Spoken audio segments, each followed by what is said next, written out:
Welcome to another edition of 3 on 3 presented by PlayUp with Matt Loughlin and Amanda Stein. I'm Catherine Bogart.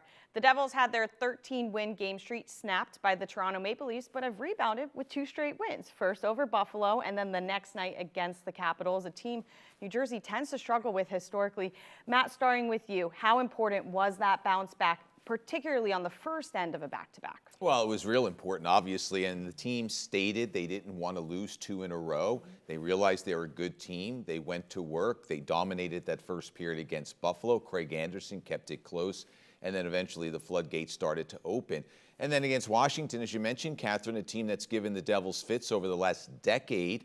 You know, the Devils were outplayed, if you look at some of the analytic numbers, but the bottom line is they outscored Washington by a wide number. So I think what it speaks to is a maturity that this team is displaying, that they're not going to wallow in their sadness all that much, Amanda. They're ready to go. Yeah, and that's something that we've heard all year round is, it's always that refrain, don't keep it, don't get too high, don't get too low.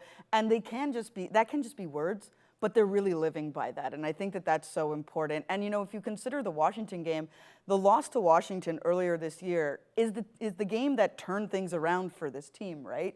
It's what propelled them to that next win in Detroit it was, and then off they went on their run of 13 consecutive wins. So for me, it's really about proving to themselves that they can go forward without losing 2 in a row. And they will lose 2 in a row at some point this season, but coming off that streak when there was so much talk about them on the outside, right? Like, the noise does get in the room, but it's how you manage that and how you deal with that. And I think they did a great job. And, let's give a lot of props to Vitek Vanacek in that game against Washington, because he was absolutely outstanding against his former team. He was brilliant. Ovechkin couldn't find a single goal in that game. 8 shots, right? Yeah. 8 shots, and Vitek said after the game, he said, I made sure that I stopped those shots because he didn't want Ovechkin getting that goal. Amanda, you bring up a great point about the Washington game the first time, because the Devils let in 6 goals against, which is the highest it's been all season long. And since then, they've really shut down teams even more than they were in the first month of the season.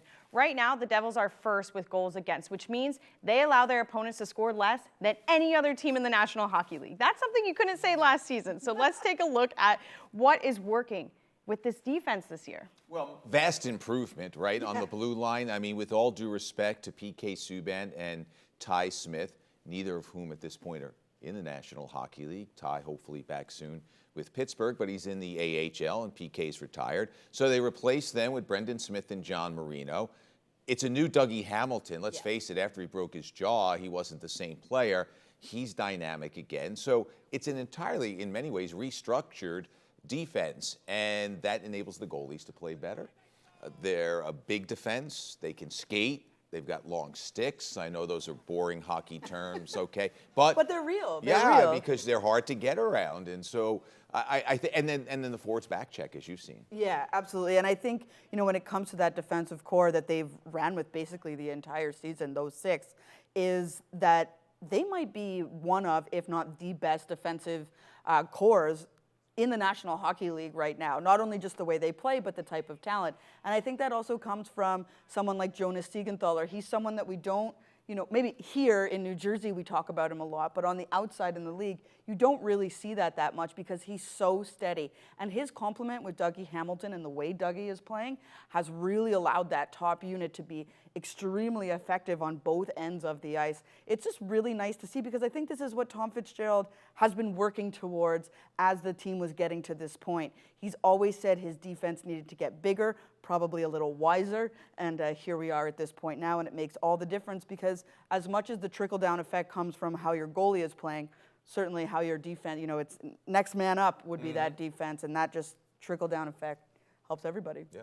One of the biggest struggles last season was injuries. There's no doubt about it. Not only did the team go through 7 goaltenders, there was plenty of defensive injuries, offensive injuries. So when you look at this team right now, there's only 3 people on the injury list into the last game. For Nathan Bastian was hurt, hit by TJ Oshie, and he left after only playing a minute and a half. What is the update with Bastian moving forward, and how it'll impact the team, Amanda? Well, we don't have an official update yet, but certainly you can see by the way he was hit, the way he sort of, went off the ice, that he is pretty hurt. And we'll wait and see what the official update is. But you're right, Catherine. Last year, there were so many injuries. This year, I mean, certainly a significant one to Andre Palat, Mackenzie Blackwood as well, but they've been able to surmount those for the time being because they are minimal in that there aren't many, even though they are impactful losses. This is the nature of the beast, right? We knew that the rest of the season wasn't going to be smooth sailing. It's a contact sport. It's going to happen. And now you see someone like Fabian Zetterlund, who really took advantage of Palat coming out and the team needing to fill some slots, right? And you have Jesper Boqvist as well. Well, who is going to be that next person with Nathan Bastian potentially out? You've seen two guys so far really grab a hold. Lindy Ruff has proven if you grab hold of that spot, he will give you the opportunity. Who that person is, we'll have to wait and see. Alex Holtz called up today. Yeah, I mean, Not same role as Nathan Bastian.